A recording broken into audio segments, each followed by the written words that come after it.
आप देख रहे हैं सिटी इंडिया न्यूज चैनल, हक की आवाज। इस न्यूज को पेश करता है कॉस्मिक बेक जोन। एक बार जो खाए या बार बार आने को चाहे या।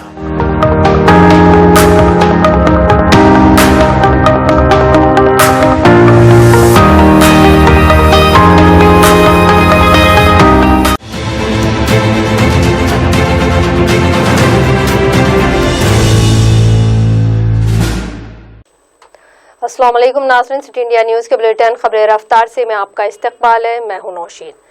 नाज़रीन, रियासती कौमी बैन अक़वामी खबरों पर तेज़ी के साथ डालते हैं एक नज़र।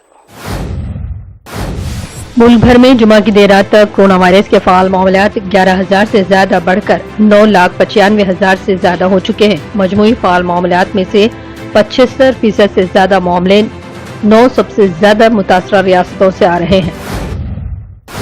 चीफ मिनिस्टर के चंद्रशेखर राव ने वक्फ और इंडोनमेंट अराजियात को नए रेवेन्यू एक्ट के तहत शामिल करते हुए रजिस्ट्रेशन का अमल रोकने का ऐलान किया है। असेंबली में नए कानून पर मुबाहिस का जवाब देते हुए चीफ मिनिस्टर ने कहा कि अब तक वो इस सिलसिले में बाकायदा अहकाम जारी करेंगे। रियासत के तमाम रजिस्ट्रेशन दफातर में वक्फ और इंडोनमेंट अराजियात को रजिस्ट्रेशन से मुस्तस्ना करार देते हुए वेबसाइट को लॉक कर दिया जाएगा।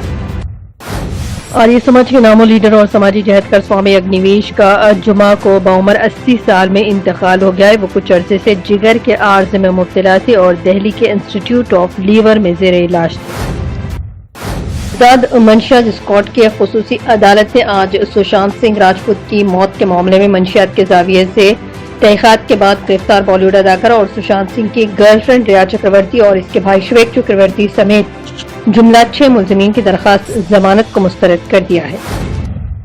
सुशांत सिंह राजपूत केस में जब से कंगना रनावत ने बयानबाजी शुरू की है और बॉलीवुड अदाकारा ने चीफ मिनिस्टर महाराष्ट्र उद्धव ठाकरे के खिलाफ गैर मुहज्जिब जबान का इस्तेमाल किया है, तब से सीएम के खिलाफ कार्टून्स बनने लगे हैं। उद्धव के मुखालिफ retired navy officer Madan Sharma ने कार्टून शेयर किया है, जिसका इन्हें खमियाजा भुगतना पड़ा।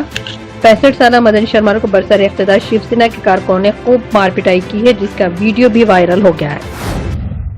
रियासती सरकार मुंबई पुलिस और उद्धव ठाकरे पर संगीन इल्जाम आयद कर बेपनाह तनकीद करने वाली अदाकारा कंगना रनावत के खिलाफ ड्रग्स केस में मुंबई पुलिस ने तफ्तीश शुरू कर दी है। वजारत दाखिला के अहकाम के बाद अब मुंबई पुलिस ने इस मामले में शवाहिद जमा कर कंगना रनावत के खिलाफ कार्रवाई करने का फैसला किया है। उत्तर प्रदेश के सीतापुर जेल में बंद समाजवादी पार्टी के सीनियर लीडर और रुकने पार्लियामेंट आजम खान की मुश्किलें कम होने का नाम नहीं ले रही हैं। अब ईडी आजम खान पर बड़ी कार्रवाई करने की तैयारी कर रही है। बताया जा रहा है कि एनफोर्समेंट डायरेक्टोरेट की एक टीम एसपी रुकने पार्लियामेंट आजम खान से सीतापुर जेल में जल्द पूछताछ करने पहुंचेगी। जराये का कहना है कि जौहर यूनिवर्सिटी से जुड़ी जमीन को ईडी जब्त कर सकती है। आलमी खबरसां इदारों के मुताबिक तालिबान और अफगान हुकूमत के दरमियान होने वाले तारीखी अमन मुज़ाकरात तमाम रुकावटों को दूर करने और कई माह ताक़ीद के बाद आज बरोज़ हफ्ता से दोहा में शुरू हो रहे हैं। ये तालिबान और अफगान हुकूमत के नुमाइंदों की पहली मुलाकात रहेगी। हिंदुस्तानी फुटबॉल टीम के खिलाड़ी अनिरुद्ध थापा का ख्याल है कि फीफा वर्ल्ड कप 2022 को क्वालिफायर में एशिया चैंपियन कतर के खिलाफ बगैर किसी गोल के ड्रॉ खेलना हिंदुस्तानी फुटबॉल के लिए संगमेल साबित होगा। क्वालिफायर में हिंदुस्तान ड्रॉ खेला था।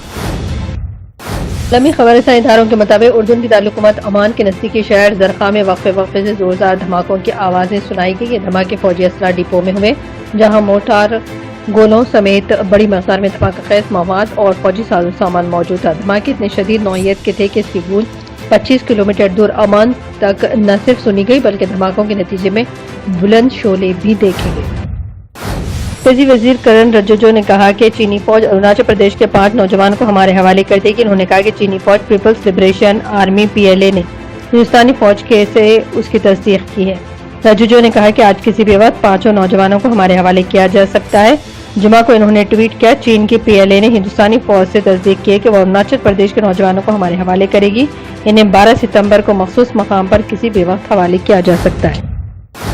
साबिक कांग्रेस सदर राहुल गांधी ने कोरोना वायरस से निपटने की तैयारी को लेकर एक बार फिर मोदी हुकूमत पर हमला किया है। राहुल ने ट्वीट किया और कहा कि कोविड के खिलाफ मोदी सरकार की मनसूबाबंदी लड़ाई ने हिंदुस्तान को हैरान कर दिया और GDP में 24% की तारीखी कमी वाक़ई हुई है। 12.2 करोड़ नौकरियां चली गई हैं। 15.53 लाख करोड़ इजाफी कर्ज और दुनिया भर में कोरोना के सबसे ज्यादा वाक़यात, लेकिन हिंदुस्तानी हुकूमत और मीडिया के लिए सब ठीक है।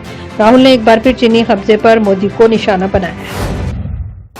خبر رفتار کی میں فی الحال اتنا ہی. مزید اپڈیٹس کے لیے آپ دیکھتے رہیے سٹی انڈیا نیوز. حق کی آواز. نوشین کو اجازت. اللہ حافظ.